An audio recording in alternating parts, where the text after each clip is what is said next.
This wipe has without a doubt been one of the most impactful wipes in Escape from Tarkov's history. There were huge features that we knew were coming, like a completely reworked recoil system and an overhaul of armor and how hitboxes work. But this patch was so much more than we expected. So in this video, I'm going to go through 5 surprise features that completely change how we interact with Escape from Tarkov. So let's go ahead and dive right in. To start off, we have to talk about ammo. This wipe, BSG really changed our access to ammo and pushed around a lot of them. And if you play Tarkov at all, you know that ammo is one of the most important parts of your kit. Some of the higher tier, more endgame ammos are much harder to get if you can get them at all. Rounds like M80 are completely taken off the traders and require you to complete a quest to unlock that ammo. M855A1 is off of the traders and you have to complete a quest to unlock the craft for it. And rounds like 7.62 BP are completely off, and it doesn't seem that there's any way to get that ammo back currently. And they've also extended this to lower tier ammos as well. 7.62 T45 and PS, which used to be regarded as really bad rounds and ones that you could get at level 1 Prapor, are all the way up at Prapor level 3. M855 or 5.56, which once again was kind of like a garbage day 1 round, is now level 3 Peacekeeper. And 5.6A1, which is kind of like a middle of the road round, last wipe was level 2, which meant people were running it almost day 1, is now the end game ammo that you can get from Peacekeeper. That is moved up to Peacekeeper level 4. Now, if you want to dive more into the minutia of these changes, because not only were ammos moved around, but some of the values of damage and pen were changed, I highly recommend you go check out Gigabeef's video. He did a great breakdown of all the stuff that we figured out so far. But the main point here is that good ammo is much harder to come by. Now, in my opinion, this is kind of exciting. I'm not sure if this is going to be a good or bad change yet, but I'm glad we're trying new things because it's been something that a lot of people have been critical of over the years. But this only works, in my opinion, if you don't just give all these high tier ammos right back to the quote unquote chads through random arbitrary quests or whatever. They've done some small similar changes like this in the past, and it doesn't really end up changing everything if you take a high value ammo off and then just give it right back after a level 45 random arbitrary quests. It just means that the more casual players can't buy more ammos, and the people that are going to grind all day, they end up with the same amount of ammo. It's just one extra step to get there. Now, they did make some additional changes alongside this, like adding ammo boxes in raid a lot more. Rounds like 5.5A1 and a lot of other really good ammos, you can find ammo boxes, and in decent amounts, up to like 120 rounds. In my opinion, this is a really good change. If you play more Tarkov than me, you should be rewarded for that and probably have more ammo than I do. But because you find it in raid and not because you just camped the traders or had access that other people don't. This means that engaging with the game, playing out your raids, and spending time looting are even more rewarding, and there's incentive to do those things. This also equalizes fights a little bit because a casual player may have found a box of 5.5A1, have it loaded in his ADAR, and be able to one-tap you. That casual player maybe never in the past has gotten to a level where they could purchase 5.5A1 from the traders, and so now they actually do have some access to it, and potentially we're restricting the kind of unlimited access that people at the higher end have. Now, once again, I'm not saying that this is 100% a good or a bad change because it interacts with a lot of other systems in the game. We're going to have to see how this interacts with the new armor system and the availability of those armors on those high tier plates. We still have to see how accessible these ammos are going to be. Are they going to end up just giving us all these ammos back with crafts or by unlocking quests? We don't know. We still have yet to see how this is going to play out long term, but this seems like the most significant and so far the most well thought out version of these changes. And it definitely has a huge impact on the game. Let me know down in the comments below if you've noticed this and what you think about it so far. The second surprise feature is the Painkiller Effect. They changed the Painkiller Effect again. And while it is a little bit weird, it is definitely, in my opinion, the best version that we have had. The really old Painkiller Effect super sharpened your screen and made it really hard to see if you were on the outdoor maps like woods or something like that. And then last wipe, they changed it so it just desaturated your whole game and made the edges of your screen super blurry. It felt like people liked that even less than the sharpening effect, and people were basically never using painkillers, and that made fights a little bit more toxic. The new effect seems to just desaturate the edges of your screen and then kind of gives you a slight blur towards the end of the Painkiller Effect, not at the beginning. This is nice because it doesn't affect you too much right when you take painkillers, which is also probably right when you need those painkillers the most. You could kind of maybe make an argument that it's a little bit of a nerf to pre-popping, because if you pop a golden star or an ibuprofen, you're not sure when you're going to get that blur because it doesn't come right at the beginning, but it's almost like a tremor that happens somewhere towards the end. But I still think pre-popping is going to be more viable. In my opinion, that's not a huge deal. I know that the Painkiller system has been a sore subject for the community for a while. I personally think that movement and mobility when in a firefight is a really important thing. So I would like to see them move to the adrenaline system, which I've talked about in previous videos. I don't want to get into the weeds on that right now, but suffice it to say that I like this effect a lot more because painkillers seem much more usable. You can pre-pop before going into a fight and it doesn't destroy your screen. I will say that I think the desaturation effect at the edge of the screen is a little bit aggressive. I'd like to see maybe a little bit more of a gradient between full color and full black and white, but I will take it. I'm definitely not going to complain because this system does have the least effect on me, and it definitely lets me be a little bit more confident to take painkillers and engage in a fight. The third surprise feature that we got is vaulting. Now, maybe I'm cheating here with this one because vaulting wasn't a surprise feature, but it surprised me at how well it worked, and it definitely completely changes Tarkov. This may legitimately be my favorite change of the entire wipe, and I don't even mean to be dramatic there. Traversal and how our characters move has been something that has always been so clunky in Tarkov, in my opinion. Trying to jump over weirdly shaped objects or even just small fences has felt really unnatural and frustrating and immersion breaking because I'm just standing at this fence smashing the spacebar over and over and over again when I know in real life I could just fall over that fence if I need to. Vaulting works astonishingly well.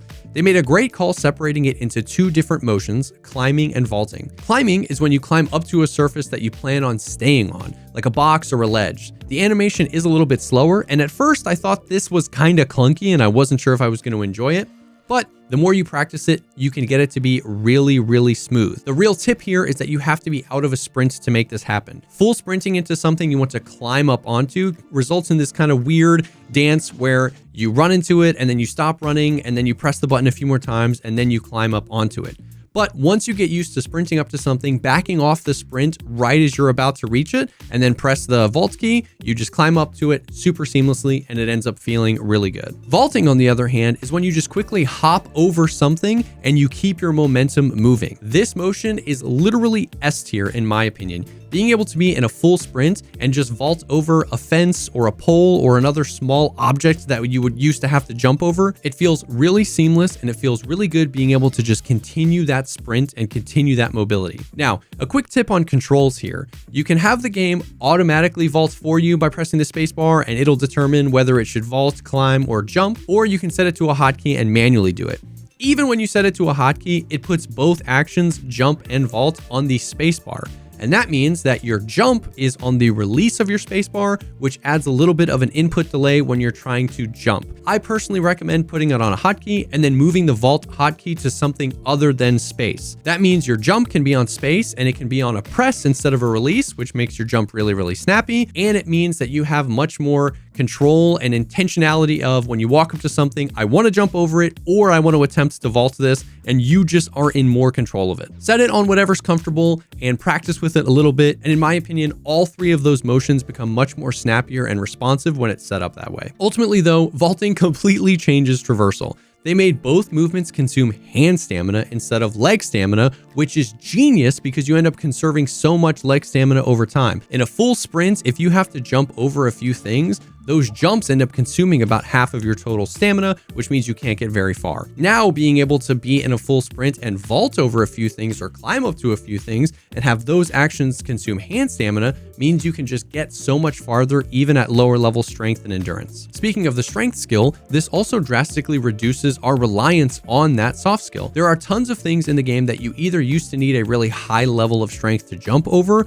or things that even with max strength you couldn't jump onto, that now you can just vault over or climb over as a level 1 PMC. Once again, this helps level 1 PMCs on day one of the wipe feel in so much more control of how their characters move around and so much less restricted on soft skills. I am super excited with how vaulting turned out. I feel so much more in control of my PMC and how he moves through the maps, and I really, really enjoy it. Definitely let me know in the comments below how you are enjoying vaulting so far. The fourth surprise feature is the Shoreline update. Now, we knew we were getting a Shoreline update, but we had no idea how big of an update this would be. I think a lot of people thought that they were opening up the kind of terminal area in the bottom right-hand corner of the map, and that was potentially it. I had no idea it was going to be an entire overhaul of the map.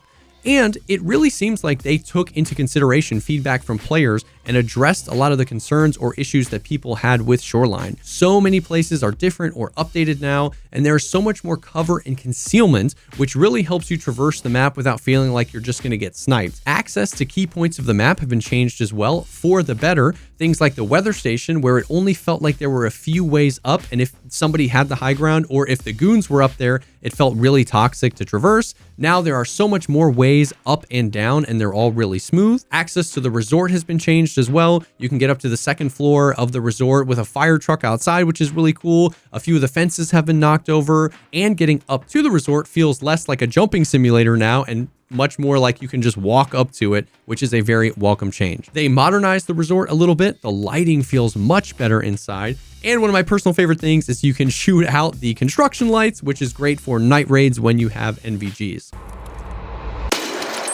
Let's go! They added an entire new area to the top right. It's this really cool like barn structured area. There's Chanegs everywhere. There's loot everywhere. There's scavs that spawn out there. There's even like a little shooting range. It's really cool. And they added 3 new extracts to the map. They added a car extract, a scav PMC co-op extract, and where the old rock passage extract used to be just above the resort underneath the reserve dome, they added a red rebel paracord no armor extract. So that's something people have been wanting for a really long time. The update feels really good. The map flows a lot better now, and it's cool that they took so much feedback from the players when redoing this map. The 5th surprise feature is the ammo loading preset system. I was actually really surprised with how well designed and almost over engineered this system is. It's really cool. So you click on it, you click edit a preset, and you can create, I think, 30 presets, saved presets, which is really nice. The system is a little confusing at first, but they engineered it this way so that you could create a preset no matter how big your magazine is. Instead of having to create one for 30 rounders, 45 rounders, or 60 rounders, if you wanted to create one preset that you could use, you could do it. So basically there's a bottom, top, and this middle is called the loop. The bottom is going to be what's loaded into the bottom of your magazine. The top is going to be what's loaded into the top, and the loop in the middle is basically going to determine if there's space in the magazine, it will fill whatever's in the loop. So I'll use T45 and BP as an example. If I put 29 rounds of PS at the bottom, 1 round of T45 up top, and 1 round of BP in the loop, the BP will not get loaded in. And as you can see, we've got the T45 up top and the PS down here. If I reduce this to 28 rounds, it's going to look at this, it's going to look at this, and then it's going to say, hey, there's space, so start filling with the loop. Once I hit that, you can tell there's the first round is the T45. The second round, you can see just with the tip, is the BP round, and then the rest is PS. This allows you to create some pretty unique things where you could do tracers in certain areas or high pen rounds than high flesh rounds, but it's also pretty practical for creating a preset, for example, that would work in a 60 round mag or a 30 round mag. If I wanted a preset that was half PS and half BP, no matter what capacity magazine I had, I could do 15 rounds of PS on the bottom, 15 rounds of BP at the top, and in the loop here, put 15 more rounds of PS and 15 more rounds of BP. For a 30 round mag, it would just go 15, 15, that's 30. For a 60 round mag, it would go 15, 15, and it would realize that it needs to put those extra 15 in the loop, and then I would have 30 and 30. This is helpful not only if you're trying to just create super creative presets, but also if you're trying to conserve some of the best ammo. Once again, this links back to the ammo conversation that we had earlier. If you don't want to be filling your mags with the best ammo, you can create a few presets with some of the worst ammo on the bottom and the best ammo on the top, or vice versa. It's pretty interesting and complicated, and you can move these things around, but you always have to have something in the loop, and it's a little weird, and you're going to be able to do some quirky stuff with it, but it ends up being really flexible and puts a lot of flexibility in the player's hands. I'm not sure how much I'll use it, but I've been really surprised at how well they engineered this feature. As I was recording this video, I wanted to add a bonus surprise feature that we got, and that was the snow. This is the literal definition of a surprise feature. People have been wanting snow maps or snow seasons for years in Escape from Tarkov, and it was a complete surprise when it randomly started snowing. They really put a lot of intention into this. The trees and the bushes are all dead. There's snow snow covering all the loot and the bodies on the map. There's new audio for crunching around in the snow. It was a really cool, random, last-minute feature, and apparently Nikita said on the podcast that we are going to be getting seasons, so the snow is probably going to make a return. We're not sure how long it's going to be there, but it was a super cool moment. But those are the surprise features that I found so far that, in my opinion, have changed Tarkov quite a bit. Definitely let me know down in the comments below if there are any other features that I missed or what your favorite feature of the wipe has been so far. If you like this video, think about dropping a like, commenting down below, or subscribing to the channel for more content like this. I stream Escape from Tarkov about 6 days a week on Twitch and here on YouTube. My links will be down below if you want to come by and say hi. And if you're looking for people to play Tarkov with, our Discord server is an awesome place to be. That link is down below as well. Thank you again for stopping by, and I will definitely see y'all on the next one.